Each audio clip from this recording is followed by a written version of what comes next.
Well, we had a great crowd tonight. With school ending last night, people come from all over the country for these games, and they made it a great atmosphere. And I thought both teams played really hard. Coming off of exams for us, I was very pleased with just the intensity that we played at and the speed. And 4 of our kids had exams from 7 to 10 last night, 4 of our starters. And these last 2 weeks, we really didn't get a lot of practice time. It's intense, really, the academics. And so I think we did okay academically. We'll find out for sure, but I think we did okay.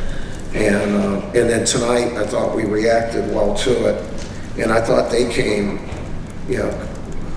Coach did a great job with his team. They played really hard the whole game against us. We shot the ball really well, shared it.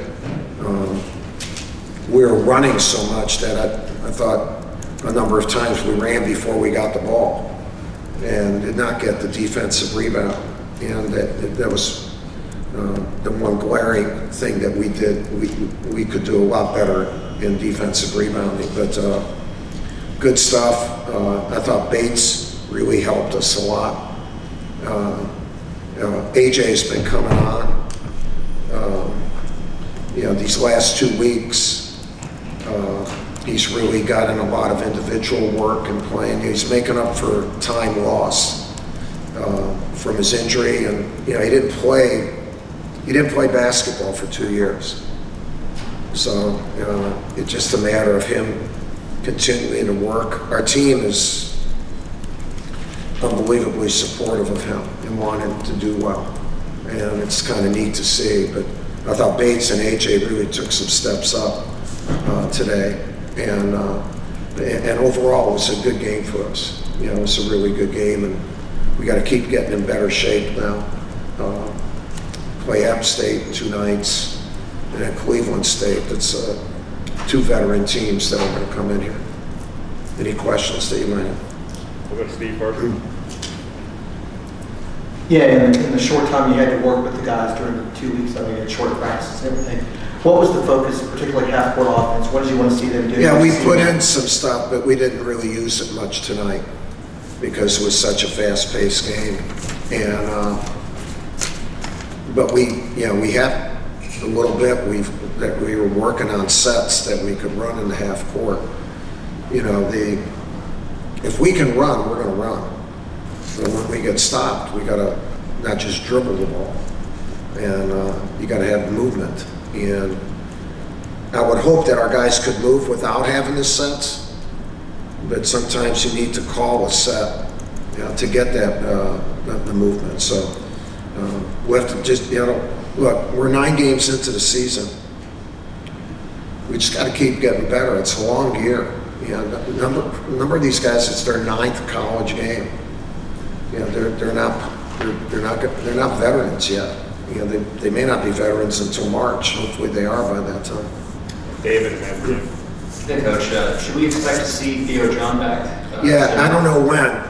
He keeps getting better. There's nothing X-ray, Y, and there's nothing like that. But his back is tight, and it loosened up a little bit today, but not to where. I think it's a day-by-day thing, and we miss him. He's been a mainstay for us. Jim. Mike over here. You had 23 assists on 33 made field goals, so I assume that's in the direction you want to be headed. But I'm struck by how many of the assists were from your post players. Paulo had 6, Bates had 5, AJ had 4. Was that just the way the game evolved, or was that a conscious decision to try to get more ball movement from the post players? I'm not sure you would call Paulo or AJ post players. They're just players. So they get a chance to play all over the court. And, Paulo was really looking for people in the time he was in, and a number of his came in transition. where he gets that run, and because of his height and everything, you can pass it. Our guys are willing passers. You know, we have a lot of assists all year, and we had a few too many turnovers, but no, I think we're a pretty unselfish team, and if we can add the offensive rebound, tap it out, that kind of stuff, you get a lot of loose change by doing that. Sasha. Hey Coach, how does a high-scoring game like this, where you get a lot of... And I can't hear you at all. You said you're How I'm does sorry. that high-scoring game like this, where you get a lot of guys in, help you recenter after a game like Ohio State? It's not so much resetting after Ohio State, it's resetting after exams. I mean, we reset right away after Ohio State. We need to get fresher, and we got beat by a really good team, and take accountability for that. To me, this is a different phase of the season. You know, we don't even, to me, beating Kentucky, Gonzaga, losing Ohio State, that's like a year ago. You know, you got to be in this moment. So main thing is getting through, getting back in shape.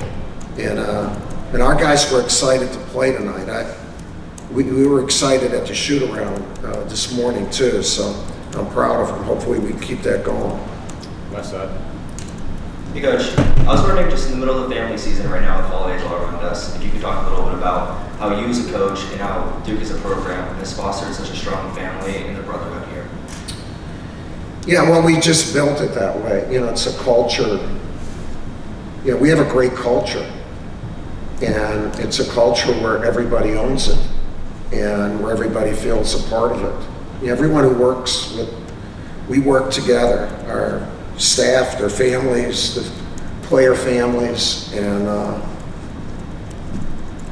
that's been what we've done. And by getting good people, it's easy because good people want that. They're not selfish, and you got to keep working at it though. And you have to keep recruiting good people. You know, like John and his guys have really recruited a great class. They're not only good, but they're good people, and they have good families. So, again, that's been really the foundation of our program. You know, and hopefully that's what we keep going on with. Josh. That timeout in the first half. I'm sorry? That timeout in the first half, was that the first time you met Mike Elko when he came out there? Yeah. And also, I know how much David Cutcliffe means to you. What do you think he's meant to Duke the last 13 years? What he Well, helped David has represented Duke with class, dignity, and you know, he gave us just a solid program, and he epitomized Duke. You know, he loved it. You know, when I've talked to him since, you know, I feel bad because this is his home. You know, the Cutcliffes, they call Duke their home. And that's why he did a good job here, because family. He created that. And for whatever reason, they've had, reasons they've had not good seasons the last few seasons. And so I know Nina and they separated in good way, which I would expect from two great people. And Mike coming in, I'm looking forward to getting to know him. It worked out great because we had a big lead. So I'm not sure I'm going to give him a big hug yet. I'm going to bring out a beer or something. Welcome him. But it was a big hug because he's a big guy. I don't know if I got completely around him, but he was a safety too, wasn't he? That's right. Yeah, more like a defensive lineman. Good, strong guy. Obviously, we'll work with him and do whatever we can to help him. Anything else? All right, Coach, thank you. Steve's Go got Steve. one. Sorry, Steve. I just wanted to ask, Michael returned to play tonight. Yeah. What was the reason, what made this the right time to get him back out? Well, we've suspended him and punished him, and we didn't put him out and had him flogged in front of everybody, but and he still has things to do, legally, and but that's all being done the right way. And then, you know, just for kids in college, you know, a university and a program or whatever, we should serve as an umbrella, that under that umbrella, they get an opportunity to grow. Obviously, we don't condone what happened, but there are a lot of things that happen to kids on campus that we wouldn't condone, but it happens. And you don't sell them down the river. You know, the only way you get better is by acknowledging that you did something wrong, accepting the punishment, and learning from it. And to me, that's what a university is supposed to be about. And so we've done it with the university and handled it in that manner. And he's learned a good lesson, and he's going to pay a price for it. He already has paid a price for it. But you do something, you got to pay a price. Yeah. Last one to add. Yeah. Hey, Coach, I just want to ask about the pink ribbons. Is that for who? the pink ribbons that Yeah, that's for Michelle? Yeah. Okay. Yeah, was a great lady. You know, you could write a story about all the people who man the different entrances or portals, or, you know, that they've done it forever. And they're beautiful stories. They're beautiful people who very selfless. And but they create. I'm going to get back to family. They're part of your family. And, you know, that's what Cameron is. Cameron's been a place like that. So God bless her at 50, right? It's sad. Just so sad. So that was a neat thing that we can acknowledge. All right, thanks. All right, Coach, thank you.